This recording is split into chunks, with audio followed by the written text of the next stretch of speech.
¿Cómo comprar tu primera propiedad sin complicaciones? Hoy en el podcast de Real Estate Medios, Jorge Sánchez, experto en video marketing inmobiliario, y Lucía Gámez Romero de Century 21 Fiori en Costa Rica te darán esta y más respuestas. Hoy tenemos una invitada excepcional que ha dejado una huella significativa en el mundo inmobiliario de Costa Rica. Ella es Lucía Gámez, una apasionada profesional con altos estándares de calidad, madre de 2 hijas universitarias y mujer de fe.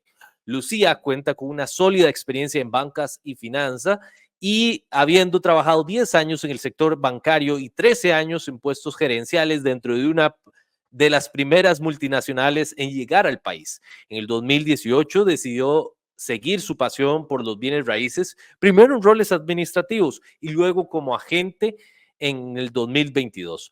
Hoy es socia fundadora de Century 21 Fiori, una franquicia que lanzó junto con su colega Danisa González. Con oficinas en Belén y un equipo de 10 agentes, Lucía ha construido una agencia comprometida con hacer que la compra, venta o alquiler de propiedades sea una experiencia fluida y sin complicaciones para sus clientes. ¿Cómo estás, Lucía? Hola, Jorge, encantada de estar por aquí. Excelente. Lucía, tu experiencia es increíble y me gusta mucho, ya leyéndola en voz alta y todo, ¿verdad? Que vos venís desde un sector muy respetado en Costa Rica, que son las transnacionales. Sí, tuve la oportunidad en el 2013 de ingresar a una transnacional, como muchos costarricenses ¿verdad? Que en ese tiempo tuvimos esas oportunidades. Esas empresas nos dieron mucha capacitación, no solo en temas, ¿verdad? Administrativos, financieros, sino también en la parte de desarrollo personal y profesional, y también pues en idiomas. Entonces sí, ha sido muy completo y muy linda la experiencia de poder conocer gente también de muchas partes del mundo, porque centros de servicio hay en otras latitudes, y realmente una experiencia de mucho crecimiento. Contame, ¿cómo aplicaste tus años de experiencia en banca y finanzas para ayudar a tus clientes a tomar decisiones financieras informadas en el mercado inmobiliario? Acabas de decir algo que es súper clave: decisiones informadas. Este conocimiento, ¿verdad?, que uno adquiere pues, en la universidad, específicamente en esto que yo estudié, banca y finanzas, es clave porque te permite conocer mercados, la oferta y la demanda, conocer términos relacionados con las inversiones, con los procesos de crédito, tasas de retorno, ¿verdad? Una serie de cosas técnicas que nos facilitan muchas veces poder hablar en el mismo idioma como un inversionista, pero también poder llevarle ese conocimiento a la persona que no está expuesta generalmente a toda esa información, llevársela de una forma digerida, digamos, y que le sea fácil de entender, que podamos ser ese medio para que la persona pueda entender y poder tomar su decisión informada. De hecho, me gusta mucho eso que decís porque muchas de las personas que deciden empezar en bienes raíces y compran su primera casa, ya de alguna manera se convierten en inversionistas inmobiliarios. Me acuerdo cuando mi mamá compró su primera casa y hace unas semanas estaba hablando con ella y decía, ¿la vendemos o no? ¿La vendemos o no? Y ella muy inteligente, porque siempre ha sido muy inteligente a nivel de finanzas, es ama de casa y todo, pero es muy inteligente. Dijo, vea, Jorge, con la pensión de su papá, nos la gastamos así rapidísimo, ¿ok? Y el momento que usted venda esa casa, se va a convertir en dinero y ese dinero se va a ir volando. Entonces yo prefiero que esa casa se quede ahí y aumente su valor con respecto al tiempo, y ya cuando ocurra una enfermedad, ocurra algo que sea motivo mayor, pues procedemos a venderla, pero nos aseguramos que el dinero va creciendo porque es un bien raíz, ¿verdad? Y no se devalúa como si lo fuera el dinero cash. Y eso o sea, cuando me dio esa respuesta fue como, wow, jamás pensé, mi mamá siempre ha sido muy, muy inteligente a nivel de finanzas, ella es ama de casa y todo, pero lo que digo es, cualquiera puede llegar a esa conclusión, aún si tiene una casita, ¿verdad? Y llegar a entender esos términos como vos lo explicás y que vos seas la traductora, me parece fantástico. Sí, claro, es importantísimo poder llegar a esas conclusiones por uno mismo porque ha estado expuesto a esa información de alguna manera. De alguna manera vio noticias, vio entrevistas y su inteligencia combinada con la información le permite tomar buenas decisiones. Así es, así es. Ahora, ¿qué habilidades financieras o administrativas adquiridas en tu carrera anterior crees que son esenciales para que cualquier persona que emprende en el negocio de bienes raíces tome buenas decisiones? El tema del emprendimiento es algo bien interesante. Cualquiera de nosotros puede emprender, ya sea que tenga una licenciatura en la maestría o tenga básico de escuela y colegio, ¿verdad? Esta opción está disponible para todos. Y realmente yo personalmente pienso que las habilidades administrativas y financieras se pueden aprender. Si la gente tiene voluntad, no, ¿verdad? Para manejar un negocio tal vez no es necesario sacar un doctorado en finanzas. Pero creo que más que las habilidades financieras y administrativas, hay que trabajar en las habilidades blandas, que esto es algo que muchas veces no nos enseñan en la universidad, ¿verdad? Sino que tienen que ver con otra serie de factores. El emprendedor es su propio jefe, ¿cierto? Entonces, tiene que tener autoliderazgo, tiene que tener autodisciplina, tiene que tener constancia, tiene que tener perseverancia, resiliencia, capacidad de organización. Y estas son las cosas que son las que marcan la diferencia, me parece a mí, que unidas a ese proceso de conocimiento, de aprendizaje, la parte financiera y administrativa, pueden hacer que la persona alcance el éxito de una manera más rápida. No quiere decir que no se pueda si no las tiene, sí se puede, pero puede hacer que el proceso sea tal vez más lento. Eso me parece fascinante porque, digamos, parte del boom tecnológico que se ha venido surgiendo es el tema de inteligencia artificial. Es tan fascinante que, por ejemplo, hace poco logré instalar una inteligencia artificial que hiciera llamadas a personas en Estados Unidos de manera automática. Una vez que dejan los datos, le hace la llamada y así pues funciona como un pequeño filtro, no es como que lo esté reemplazando del 100%, pero funciona como un pequeño filtro para hacer unas preguntas, para ver si el número de teléfono es correcto y todo. Y esta inteligencia habla como un humano, entiende lo que se le está diciendo y todo. Y precisamente debido a ese boom tecnológico, yo me puse a ver, ok, ¿qué realmente para una charla TED que di hace un año, qué realmente no reemplaza la inteligencia artificial? ¿Dónde está el tema de que no podemos ser reemplazables? ¿Y qué tenemos que tener para salir adelante? Y una de esas era las habilidades blandas. Se lo pregunté a ChatGPT, ¿verdad? Fácilmente, ¿verdad?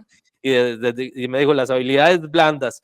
Y desde ahí empecé a desarrollar una historia personal de cómo, pues a mí me encanta el tema de habilidades blandas, autoconocimiento.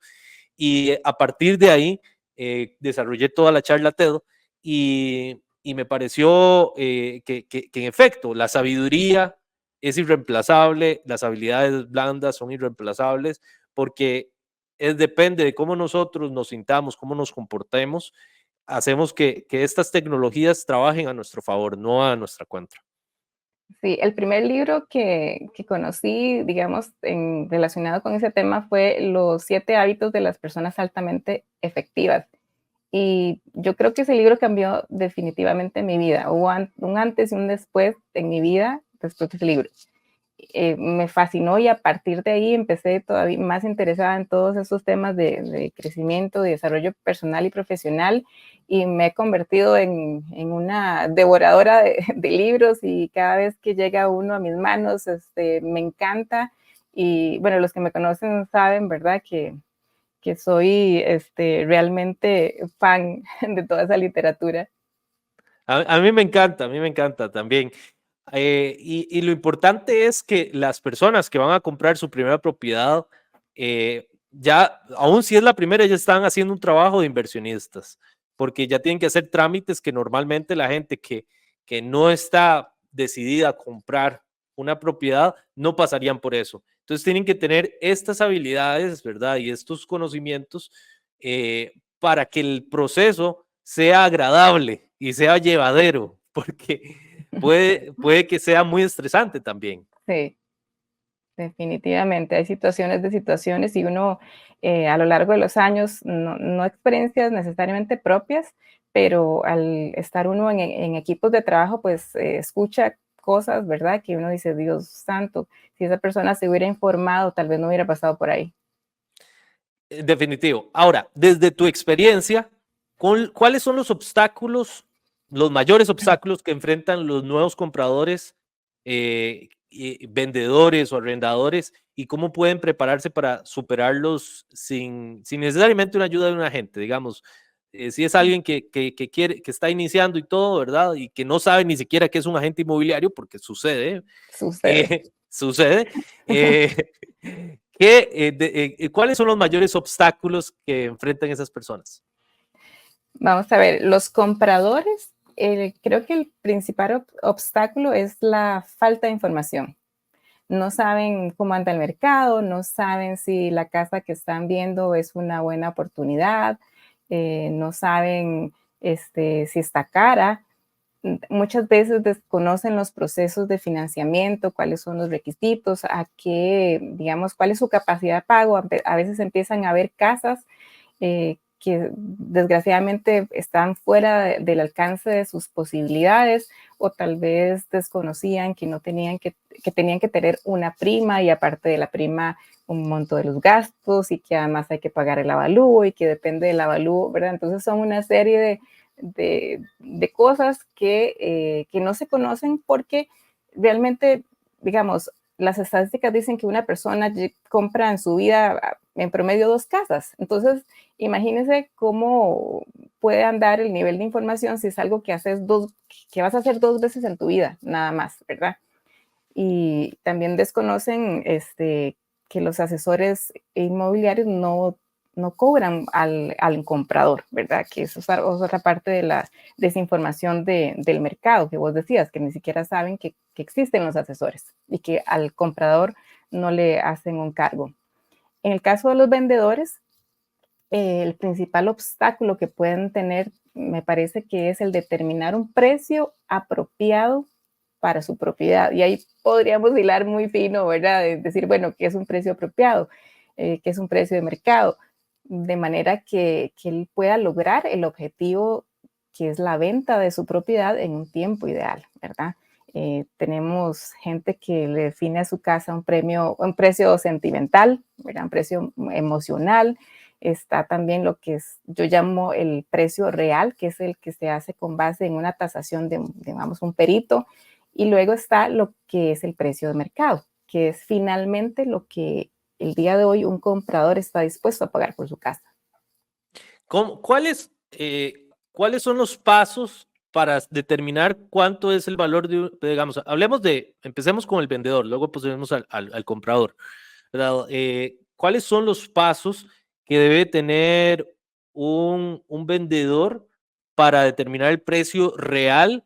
¿Esto es ajustable o no, verdad? Para determinar, mira, tengo esta casa que está en este lugar y está en tanto, yo la Ujú. quiero vender en X cantidad de dinero y resulta que es mucho menos.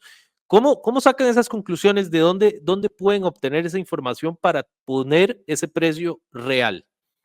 Lo primero es contratar a un perito que haga un avalúo, ¿verdad? Ese es el primer paso. Como te decía, ese es el valor real de la propiedad que está basado en la ubicación, en el estado, en la antigüedad, en los materiales con que se construyó. Ese es el precio real de una propiedad. Y a partir de ahí hay que ver cómo está el mercado alrededor, cuáles son las propiedades que representan mi competencia en la zona. Entonces habría que empezar a ver, ¿verdad? En páginas de internet, que es el medio más fácil, cuáles son esas propiedades que son homogéneas o más similares a la que yo quiero vender determinar como por dónde anda el precio promedio y con base en ese precio promedio, determinar un precio para la propiedad que yo quiero vender. Ahora, también yo puedo decir, bueno, qué tan encima o abajo quiero estar de ese promedio, qué tan agresivo quiero ser de meter esta propiedad en el mercado y también qué tanta urgencia tengo, ¿verdad? Entonces son algunos factores que hay que considerar para la hora de determinar un precio que el mercado esté dispuesto a aceptar, porque no es lo mismo que el precio real o el valor real. ¿Y qué páginas pueden encontrar esa información? ¿Cómo puedo yo investigar cuánto vale una casa similar en mi zona? Con solo que pongas en el navegador casas a la venta en Huachipelín, ¿verdad? Ahí te van a aparecer muchísimos anuncios, muchísimos anuncios. Entonces, en base en esa información, unas, qué sé yo, de 8 a 10 propiedades podrían estarse analizando. También hay propiedades que son muy particulares, ¿verdad? Que no son tan fáciles de comparar porque son un poco únicas en la zona o en el mercado, pero habría que ver caso por caso. Sí, pero eso está bueno. Digamos que tomo las 10 casas más similares en mi zona y hago un promedio y ahí ya me va a tirar por lo menos el valor de la zona. Ya otro tema es el valor de construcción, ¿cierto? El avalúo, sí, que me da un precio real. Un precio Pero real. no necesariamente es el de mercado. Ahora, ¿qué pasa si de repente, porque también pasa, ¿verdad? De repente yo pongo esa propiedad, hago un marketing increíble, ¿verdad? La pongo en Ajá. todos los marketplaces, la pongo en todo lado. Llaman, pero no visitan. Buena pregunta. Hay 3 razones por las cuales se vende o no se vende una propiedad. La primera es el precio, siempre el precio, porque todo entra por la vista en términos de que, ok, yo veo una casa, hay 5 casas en Huachipelín, ¿verdad? Todas están en 280, 290, veo una en 320, esa es la que inmediatamente mi cerebro va a descartar. Después analiza, pero inmediatamente esa la va a descartar, ¿verdad? Entonces, a partir de ahí, ¿verdad? El precio es el número 1. El segundo es el estado de la propiedad, ¿verdad? Que es en qué condición se encuentra, si está bien pintada, si no tiene goteras, si no tiene, ¿verdad? Cosas que se vean en mal estado. Y la tercera es la ubicación. Y de estas 3 solo podemos influir en el estado de la propiedad y en el precio, porque la casa no la podemos cambiar de lugar, ¿verdad? Entonces, cuando tenemos una propiedad a la venta, se le ha hecho buenas fotografías, se han hecho buenas campañas promocionales en diferentes medios y aún así, ¿verdad? No tenemos visitas a la propiedad. Eso es el termómetro inequívoco de que el mercado no está dispuesto a pagar ese precio por esa propiedad. No hay otro mensaje más claro. ¿Y cómo yo puedo abordar a un vendedor para decirle, hey, vieras que la pusimos en todo lado y resulta que no se está vendiendo? Esa es la conversación más difícil que generalmente uno tiene con los vendedores, ¿verdad? Pero si uno logra demostrarle a esta persona que no es un tema de la opinión de Lucía, sino que le traigo las estadísticas y le digo, vea, está anunciado aquí, está anunciado acá, hemos tenido este alcance, hemos tenido estas visitas, hemos tenido estos comentarios tanto de otros colegas como de clientes finales, ¿verdad? Ya no se vuelve un tema subjetivo, sino que se hace, volvemos al tema de decisiones informadas. Y además esta retroalimentación hay que dársela al vendedor de manera oportuna. O sea, si en los primeros 30 días la propiedad no se mueve y ya hemos hecho, ¿verdad? Como ya revisamos, ya vimos los esfuerzos de marketing fuertes, hay que darle este feedback al cliente, al vendedor y tomar decisiones, ¿verdad? ¿Usted quiere vender su casa realmente o solamente quiere anunciarla? ¿Verdad? Porque son 2 cosas muy diferentes.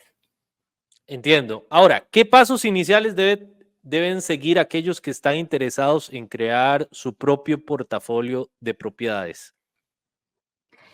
Bueno, en principio, definir cuál es el monto de la inversión, ¿verdad? Cuál es la rentabilidad que espera de esa inversión. Para eso, pues obviamente tiene que determinar cuáles son los gastos que va a tener cuando haga esa inversión.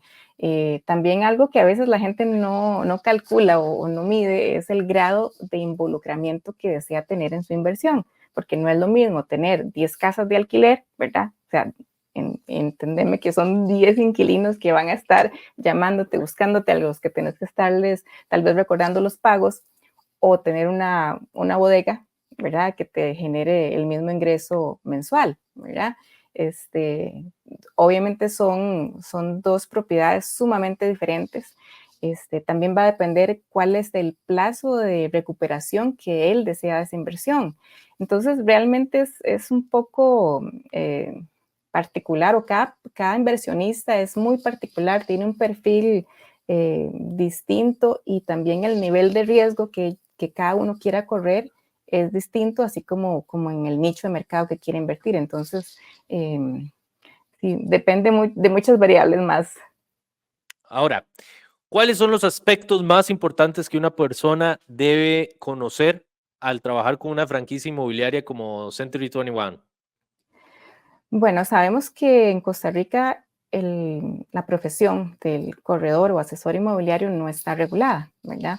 Entonces, al entrar en una franquicia como Century 21, tenemos una gran ventaja, que es trabajar con un marco de operación regulado. ¿Y qué quiere decir esto? La mayoría de las franquicias son norteamericanas, ¿verdad? Y trabajan con el Código de Ética y Estándares de la NIA, ¿verdad? Que es la Asociación de Corredores de Estados Unidos. Entonces eso pues le da no solo a nuestros clientes nacionales e internacionales pues la confianza, ¿verdad? De que hay un código de comportamiento con el que nos regimos, y podemos hablar en el mismo idioma, tanto como te digo, con colegas como con clientes del extranjero. Luego, al entrar en una franquicia como Century 21, es algo muy bonito, que es la parte que, digamos, a mí más me gusta, que es el acompañamiento y el sentido de pertenencia. En un grupo de corredores, en una oficina inmobiliaria, vamos a tener el que acaba de empezar, que no sabe absolutamente nada de bienes raíces, que ni siquiera sabe qué significa la palabra listing, ¿verdad? La va a aprender, pero también tenemos la persona que lleva 10 años, 15 años de hacer bienes raíces.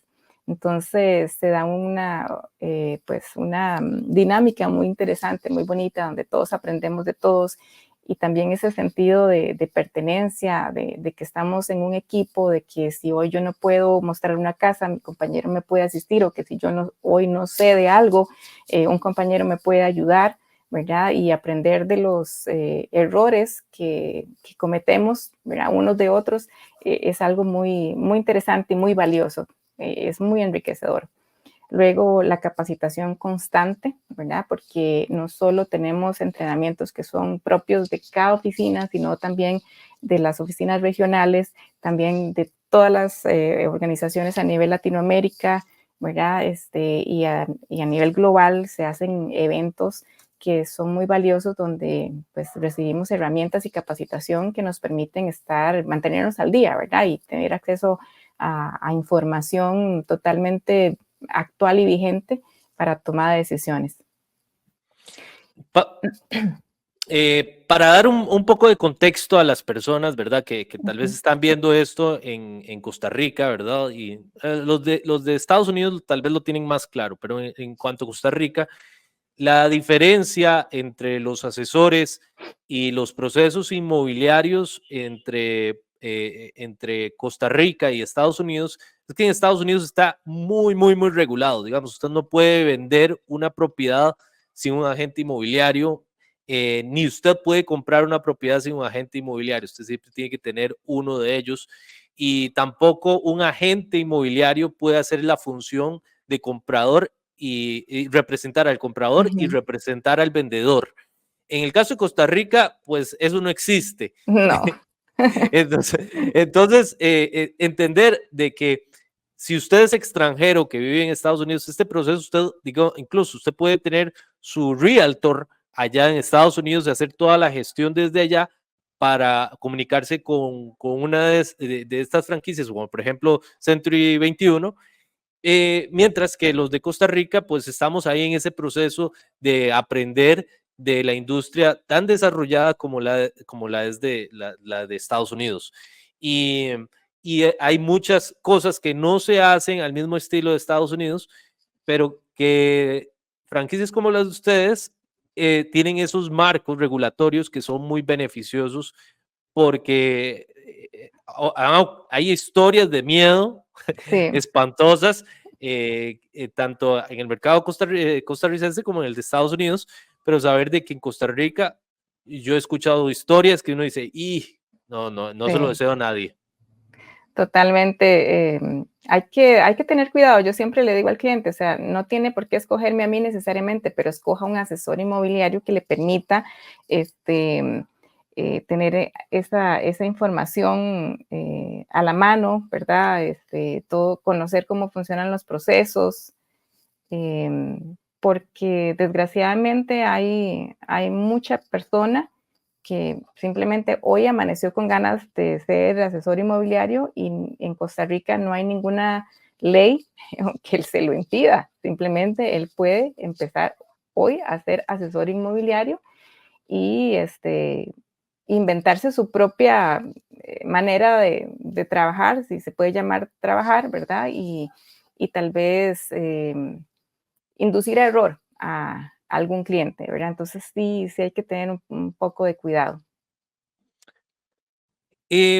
¿Puedes contarme qué estrategias recomiendas para negociar un contrato de compra o alquiler favorable, asegurándose de cubrir todos los aspectos legales y financieros importantes? Bueno, cada contrato, pues, probablemente tenga sus particularidades, pero de manera general, negociar el precio. Sin una negociación de precio no hay contrato. Negociar lo que serían las condiciones de pago, ¿verdad? En qué momento, cuánto se va a dar de señal de trato, cuándo se va a dar, cuándo es que se va a realizar, digamos, ya lo que sería la firma final del pago total, las condiciones para las prórrogas, si es que se llegan a necesitar prórrogas sobre la marcha, ¿verdad? Hay contratos incluso que se pueden establecer que haya cobro de intereses después de cierta cantidad de prórrogas, el plazo de la opción y muy importante lo que serían cláusulas de salida y las penalidades, ¿verdad? A veces no es que uno quiera ser pesimista, pero siempre hay que pensar en cuáles podrían ser situaciones que pueden pasar, ¿verdad? Que ya el comprador no quiera comprar, que ya el vendedor no quiera comprar, que qué sé yo, ¿verdad? Una serie de variables que pueden suceder. ¿Qué pasa si la casa en este momento está habitada, está alquilada, ¿verdad? Son muchos factores que hay que considerar dependiendo de lo que el tipo de transacción que se vaya a hacer, las condiciones de esa transacción. Y un detalle que es, tal vez los abogados me van a decir, eso es básico, es abogados de kinder, sí, probablemente sí, pero el poner las iniciales de los firmantes en todas las páginas del contrato es algo que a veces la gente olvida y tal vez quedaron las firmas guindando en la última página y alguien podría cambiar el resto del documento o parte del documento y no habría cómo, ¿verdad? Defender ese punto. Uy, volveme a explicar, porque yo sí esa no la había oído, no la había oído, obviamente no soy abogado. Contame un poco acerca de ese truco, porque o sea, eso es un buen consejo. Sí, las opciones de compra-venta pueden tener a veces 4 páginas, ¿verdad? Entonces, y las condiciones más importantes que usted está negociando, a veces pueden estar en la página 1 o 2. Lo demás a veces son mucho relleno, pero, y las firmas podría ser que te queden en la última página, en la cuarta página, y entonces y vos firmas, la otra persona firma, pero ¿quién dice que no podrían cambiar el resto de las páginas y poner algo que no se había acordado, ¿verdad? Entonces, generalmente lo que nosotros hacemos es que cada uno de los firmantes pone, se llama rúbrica, ¿verdad? Las iniciales en todas las páginas del documento y la firma en la última página, y luego yo lo que hago es que inmediatamente escaneo el documento y yo me dejo una copia y los firmantes, cada uno un original. ¡Wow! Eso sí que es un buen consejo. No lo había Sí, escuchado, no lo había escuchado, no lo había escuchado. Está buenísimo. Entonces, ponerle las iniciales, sí, claro, porque pueden cambiarle las hojas o alguien que sea malintencionado o algo. sí, Sí, sí. no Ahora, sabemos. no sabemos, ¿ok? Ahora, ¿cómo puede la audiencia crear una experiencia inmobiliaria sin complicaciones basándose si les puedes regalar un conocimiento, un enfoque al servicio al cliente, ¿verdad? Tu enfoque, ¿cómo puede hacer que la audiencia pueda tener una experiencia inmobiliaria sin complicaciones? Información, información, información, ¿verdad? Todo lo que nosotros hemos logrado acumular a lo largo de estos años, bueno, ¿verdad? Es, es- son cosas que nos permiten brindarle ese conocimiento al cliente, pero ¿cómo puede el cliente adquirirlo por sí mismo? Conocer el mercado, conocer cómo funcionan los procesos bancarios, conocer las zonas en donde tal vez él quiere comprar una propiedad, revisar si tal vez no hay zonas de peligro en los alrededores, digamos que se haya desarrollado de repente un precario cerca de ¿verdad? De la zona donde él o ella quería comprar la casa o la propiedad, ver que haya acceso a los servicios básicos. En el caso de los lotes, también es importante que las personas siempre, siempre antes de comprar una propiedad revisen bien el uso de suelo. Si hay temas de agua, es totalmente otro mundo y es muy delicado. Se debe ir a otras instancias en algunos casos. ¿Verdad? El instituto que hay de manejo de aguas tiene pues sus regulaciones, sus restricciones. Entonces, no quedarse con lo que le diga a la persona que le quiere vender, ¿verdad? El propietario, sino que preguntar a los vecinos, indagar, indagar, indagar y conocer el mercado lo más posible. Es que recordemos que muchos compradores es la primera o la segunda vez, como lo dijiste, que me pareció Sí, un dato maravilloso, en comprar una casa. Entonces, todo lo están aprendiendo sobre la marcha. Ahí es sí, la importancia, ¿verdad?, de asesorarse bien con un agente inmobiliario. Yo, hoy por hoy, digamos, si usted quiere vender una casa eh, o comprar una casa, yo le digo, no se complique, mejor hágalo con un buen agente inmobiliario y ahórrese todas esas dudas.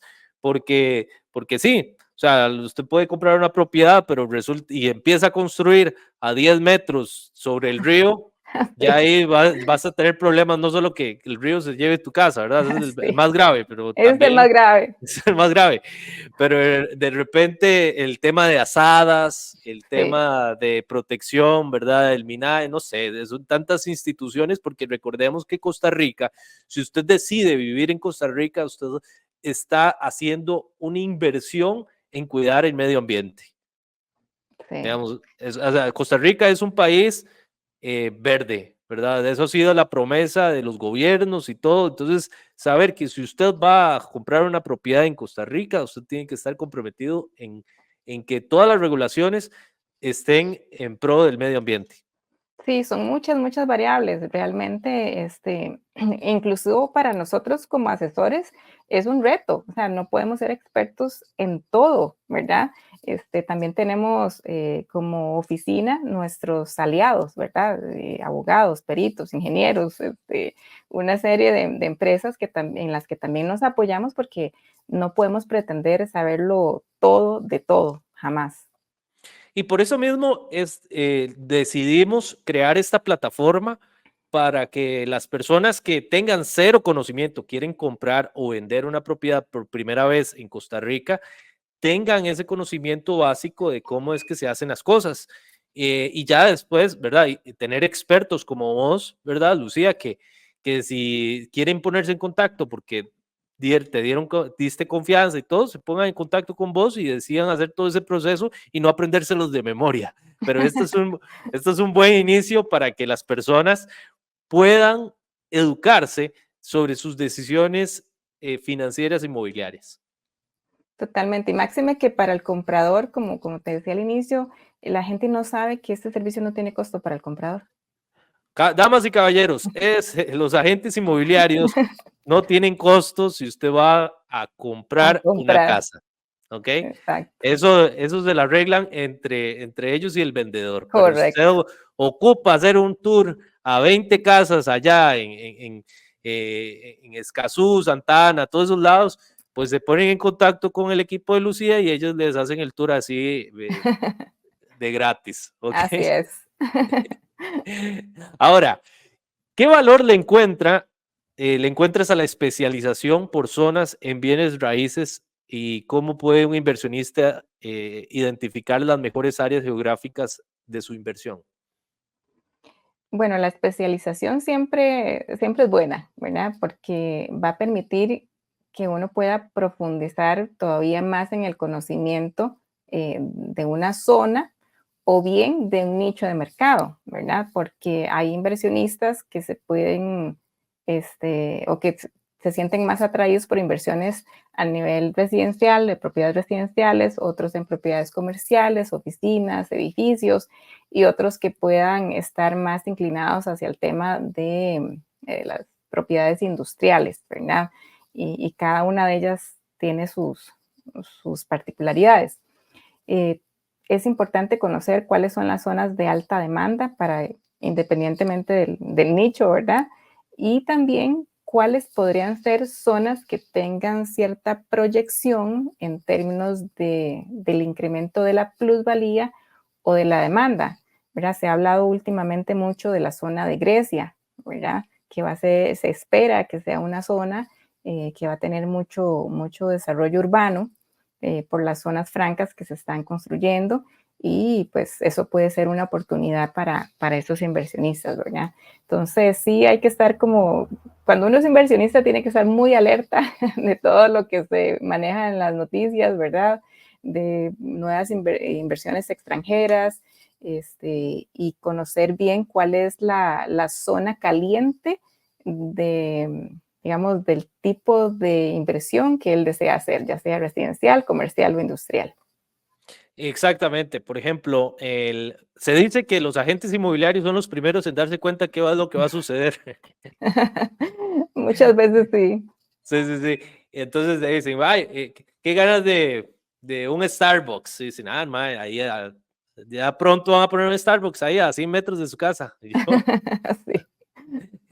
en el caso de Grecia, que dicho que me lo mencionaste, a mí me gusta mucho la zona de Grecia, mi hermana vive ahí y en efecto ha sido un boom. Y conversando con otro agente inmobiliario me dice, vea, el boom de Grecia no es precisamente, y esto es un consejo para aquellos que quieren hacer inversiones no, no tan alocadas también.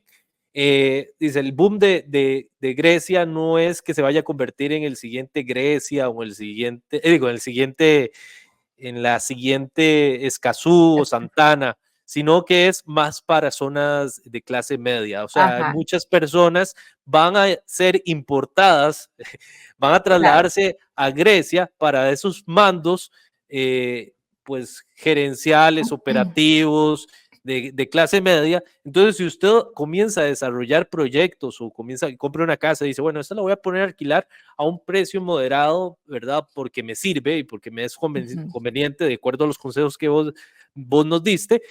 Y es un buen proyecto porque todavía no ha explotado Grecia, todavía se están construyendo y en el momento que empiece a operar eso, van a irse muchas personas que tal vez Sí, vivan en zonas como por ejemplo Coronado, que es una zona imagínate.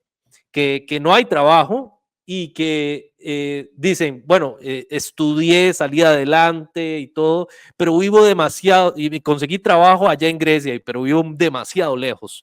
Entonces deciden irse a vivir a Grecia, trasladarse a Grecia, entonces es una buena oportunidad para aquellas personas que quieran pues alquileres y cosas así de personas de clase media y les funciona muy bien. Eso que dijiste es muy importante porque ayer hablaba de hecho con una inversionista y, y hay que conocer muy bien cuál es el tipo de cliente para cada zona, ¿verdad? No es el ejecutivo de Escazú y Santana, definitivamente no va a ser ¿verdad? El perfil en Grecia, definitivamente, ¿verdad? Estamos hablando de que tal vez el 90% de los que trabajan en esas zonas francas sean personas de clase media, media baja, ¿verdad? Entonces, si uno logra ver esos datos, esa información y cuantificar, bueno, tengo ¿verdad? Un cliente, un nicho potencial de tantas personas, pues actuar en función de eso. En efecto. Ahora, como última pregunta, si es un agente inmobiliario, ¿verdad? Que viene, que ha estado escuchando los podcasts, se topó con este artículo y quiere, pues, desarrollar, dice, bueno, yo quiero empezar a crear mi emprendimiento inmobiliario. ¿Qué consejos puedes darle sobre la construcción de un equipo exitoso como lo has logrado vos? Primero, que se profesionalicen, ¿verdad? Que siempre busquen material y recursos de apoyo. Uno no termina de aprender, todos los días va a continuar este proceso, si es que uno lo decide hacer, porque también es un tema de decisión, ¿verdad? Que conozcan el mercado, que conozcan los códigos de ética o comportamiento de las cámaras de corredores que existen en el país, que en este momento hay 2, ¿verdad? También están las franquicias, o sea, cómo trabajan las franquicias, cómo operan, cuál es la dinámica. Y yo creo que algo que es sumamente importante es construir relaciones auténticas, ¿verdad? Y colaborativas, donde uno pueda demostrar un interés genuino en el desarrollo y crecimiento profesional de sus agentes, porque las personas lo perciben, ¿verdad? Y si vos estás realmente preocupado, ¿verdad? Y teniendo cuidado de esa persona de manera integral, la persona que trabaja con vos lo va a devolver de alguna manera y no se hace con esta intención, ¿verdad? Pero funciona, ¿verdad? Funciona al poder trabajar de una manera muy bonita donde priva el servicio al cliente a nivel interno, ¿verdad? Primero, entre el broker y el agente y eso luego se traslada para los clientes externos. Muchísimas gracias. Ahora, contame un poquito, ¿verdad? Ya finalizando la entrevista, eh, ¿dónde te pueden contactar las personas si deciden trabajar con vos y dicen, ocupo ayuda, necesito un consejo? ¿Dónde te pueden contactar, Lucía? Claro, me pueden contactar al 8840-8534. También tenemos una excelente asistente en el equipo, se llama Jensi, y la pueden contactar al 7045-7004. Y también no puedo dejar de mencionar a Danisa González, que es mi socia, ¿verdad? La otra broker de esta oficina, que también a ella la pueden contactar. No me sé su número, pero bueno, la pueden contactar a dgonzalez@century21fiori.com. Muy bien, excelente. Muchísimas gracias, Lucía, y pues ahí se ponen en contacto con ella, igual en el artículo y todo, ahí van a estar los links de contactos. Muchísimas gracias, Lucía, por tu tiempo y agradecido de todo corazón por tus conocimientos. No, muchas gracias a vos por la oportunidad. Siempre me gusta conversar de esos temas. Excelente. ¿Y vos qué opinas? Encuentra más tips y consejos para vender o comprar bienes raíces en jorgesancheza.com.